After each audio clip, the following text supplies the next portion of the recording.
జై శ్రీరామ్, అందరికీ నమస్కారం. వెల్కమ్ టు న్యూస్ అఖండ. నేను మీ కస్తూరి శ్రీధర్. వ్యభిచారం అంటే ఏంటో మీరు వినుంటారు, కానీ రాజకీయ వ్యభిచారం అంటే ఏంటో మీకు ఇప్పుడు తెలియజేసే ప్రయత్నం చేస్తా. ఇంత నిర్లజ్జగా, ఇంత దిగజారిపి రాజకీయాలు చేస్తూ ఉంటే ఇంకా ఈ దేశం ఏమవుతుందో అసలు అర్థం కూడా కావడం లే.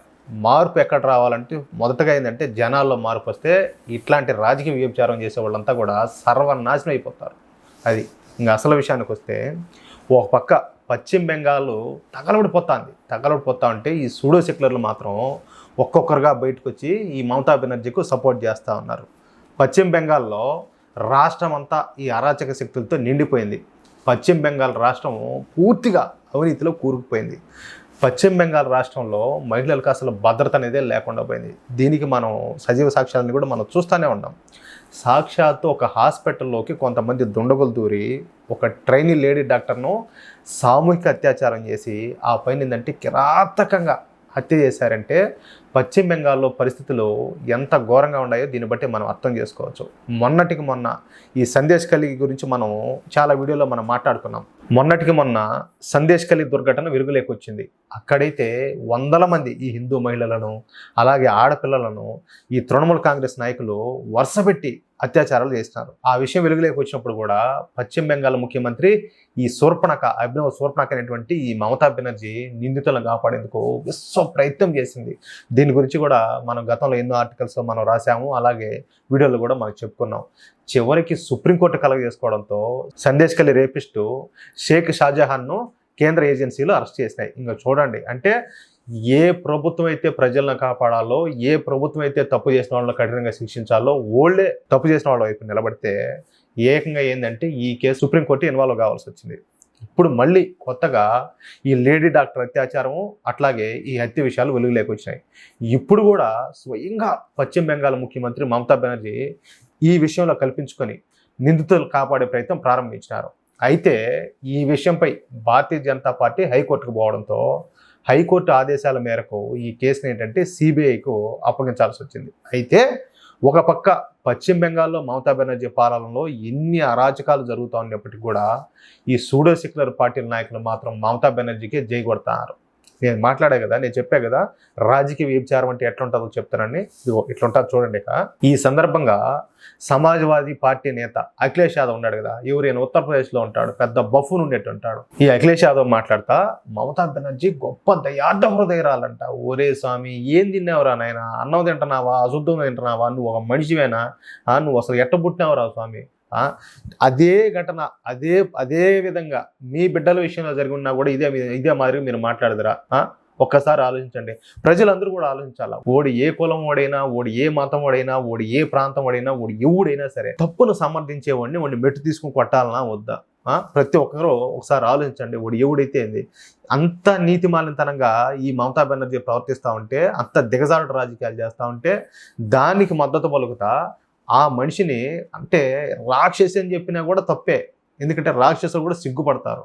అంత నికృష్ట స్వభావం, అంత దరిద్రపు మనస్తత్వం. అలాంటి మనిషిని దయార్థ హృదయాలంటే ఇంకా అసలు నాకు ఏం మాట్లాడాలో కూడా నాకే అర్థం కావడం లేదు.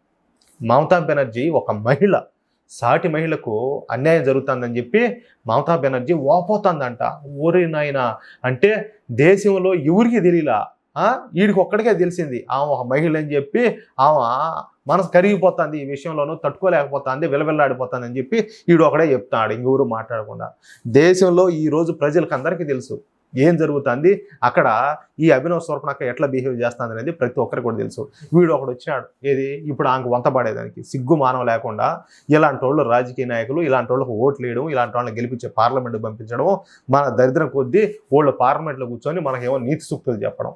ఎట్లుంటుందో ఒకసారి చూడండి. మమతా బెనర్జీ ఒక మహిళ, సాటి మహిళకు అన్యాయం జరుగుతుందని చెప్పేసి మమతా బెనర్జీ ఓపోతుంది. ఒక మహిళ ఎలాంటి పరిస్థితులను ఎదుర్కొంటుందో అన్న విషయం మమతా బెనర్జీకి బాగా తెలుసు. నేను నిన్న ఒక మాట చెప్పిన, అసలు ఇది ఆడదేనా అని. నా మాట కరెక్టా?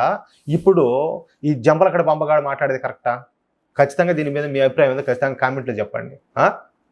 ఏంటి ఎలాంటి స్టేట్మెంట్లో చూడండి మీరు ఒకసారి. ఎంత దిగజారుడు రాజకీయాల్లో. పశ్చిమ బెంగాల్లో పరిపాలన 3 పూలు 6 కాయలుగా సాగుతుంది. 3 పూలు 6 కాయలుగా. అలాంటి పశ్చిమ బెంగాల్లో ఏదో ఒక రేప్ జరిగిందని చెప్పి, ఏదో ఒక రేప్ జరిగిందనంట. అంటే మన సందేశ్ ఖలీలో జరిగినట్టు ఏంటి, అప్పుడప్పుడు తాండ్రలాడ జరిగినట్టుగా అదే చెప్తాంది. అది మన కొంప దాకానో, మన ఇంట్లో దాకానో, మన వాళ్ళ దాకానో వస్తే ఆ బాధ అనేది ఎట్లా ఉంటుందో తెలుస్తుంది. ఒక బిడ్డను అత్యంత ఘోరంగా, అంత కిరాతకంగా రేప్ చేస్తే ఆ తల్లిదండ్రుల హృదయం అసలు ఎంత ముక్కలైపోయి ఉంటుందో, ఊళ్ళు ఎంత నరకం చూస్తూ ఉంటారో ప్రాణాలతోనే ఒకసారి ఒక తల్లిదండ్రుల స్థానంలో ఉండి ఆలోచన చేసుకుంటే తెలుస్తుంది. ఎందుకంటే ఈయనకో బిడ్డలు ఉంటారు కదా, ఎట్లా ఈ మారి మాట్లాడతారు. అలాంటి పశ్చిమ బెంగాల్లో ఏదో ఒక రేప్ జరిగిపోయిందని చెప్పేసి భారతీయ జనతా పార్టీ రాజకీయాలు చేస్తుంది. ఎట్టి పరిస్థితుల్లో పశ్చిమ బెంగాల్లో బీజేపీ రాజకీయాలు చేయడానికి వీల్లేదంట. ఈ అఖిలేష్ యాదవ్ దిక్కుమాలిన స్టేట్మెంట్లు అయితే ఇచ్చినాడు. ఆయన చూడండి, ప్రతి ఒక్కరు కూడా ఒకసారి ఆలోచించండి, వినండి, ఏం జరుగుతుందో, మన చుట్టూ ఎలాంటి వాళ్ళు నాయకులు మూసుకేసుకొని పోతున్నారో మీరు ఒకసారి తెలుసుకోండి. ఇక అఖిలేష్ యాదవ్ ఈ స్టేట్మెంట్ ఇవ్వగానే మమతా బెనర్జీ మళ్ళీ లైన్లోకి వచ్చింది. ఓయమ్మ, ఇంక నాకు సపోర్ట్ చేసే వాళ్ళు దొరికినారులే, మళ్ళాను ఇంక ఇబ్బంది లేదు, ఇంక నేను దూసుకొని పోవచ్చు, నేను ఇంక రికార్డ్ డ్యాన్స్ చేద్దామని చెప్పి ఇంక మళ్ళీ లైన్లోకి వచ్చింది. నేనే బాధితురాల్ని, నన్ను ఒక మహిళా ముఖ్యమంత్రి అని కూడా చూడకుండా బీజేపీ నన్ను ఇబ్బందులకు గురి చేస్తుంది అని మాట్లాడింది. నేనే బాధితురాలని అంటే రేప్ చేసింది ఏమన్నా మమతా బెనర్జీనేనా రేప్ చేసిందా? నేనే బాధితురాలని అంటే ఏం బాధితురాలని? నేను ఒక మహిళా ముఖ్యమంత్రి అంటే నువ్వు అంత చేతగాంధానమైనప్పుడు, నీకంత సమర్థత లేదనుకున్నప్పుడు, నువ్వు రాష్ట్రాన్ని నువ్వు పరిపాలించలేమనుకున్నప్పుడు, శాంతి భద్రతలు నువ్వు సరిగ్గా కాపాడలేవనుకునేటప్పుడు నీకెందుకు రాజకీయాలు అని అడుగుతున్నా. ఒక మహిళ అని చెప్పి తెలిసినా కూడా నీకు 4 ఓట్లు వేసినారు. ఒక మహిళ అని చెప్పి తెలిసి ఆ రోజు నీకు తెలీదా, రాజకీయాల్లోకి వచ్చినప్పుడు తెలీదా నువ్వు మహిళ అని చెప్పా? ఈరోజు సింపతి చూపించాల్సింది ఎవరి మీద? చనిపోయిన ఆ బిడ్డ మీద చూపించాలా, వాళ్ళ కుటుంబ సభ్యుల మీద చూపించాలా? నీకా సింపతి కావాల్సిందే? సిగ్గులేని ఇంకా బూతులన్నీ వచ్చి పడదొబ్బుతున్నాయి. హాస్పిటల్స్ మీద దాడులు చేస్తుంది తృణమూల్ కాంగ్రెస్ కార్యకర్తలు కాదు, వీళ్ళంతా కూడా బీజేపీ కార్యకర్తలే. పైగా నా మీద ఫేక్ న్యూస్ను కూడా బీజేపీ ప్రచారం చేస్తుందంట. మమతా బెనర్జీ స్టేట్మెంట్ ఇచ్చింది. మొత్తం మీద ఏంటంటే ఈ సూడో సెక్యులర్ పార్టీలన్నీ కూడా ఏంటంటే ఇప్పుడు మెల్లమెల్లగా మళ్ళీ ఒక తాటి మీదకి వస్తున్నాయి. ఎందుకంటే రేపు ఏదైనా వీళ్ళ రాష్ట్రాల్లో జరిగినాయనుకో, అప్పుడు దొంగలు ఊళ్ళు పంచుకున్నట్టు వీళ్ళు ఒకరికొకరు సపోర్ట్ చేసుకోవాలి కదా. అరే మీ తినాలి మా తినాలి అన్నట్టు ఆ మాదిరి వీళ్ళంతా ఒకరికొకరు సపోర్ట్ చేసుకోవాలి కదా. అందుకే నేను మాట్లాడింది రాజకీయ వ్యభిచారం అని చెప్పి నేను ఊరికే మాట్లాడాల, ఆ పదాన్ని నేను ఊరికే ప్రస్తావించాల.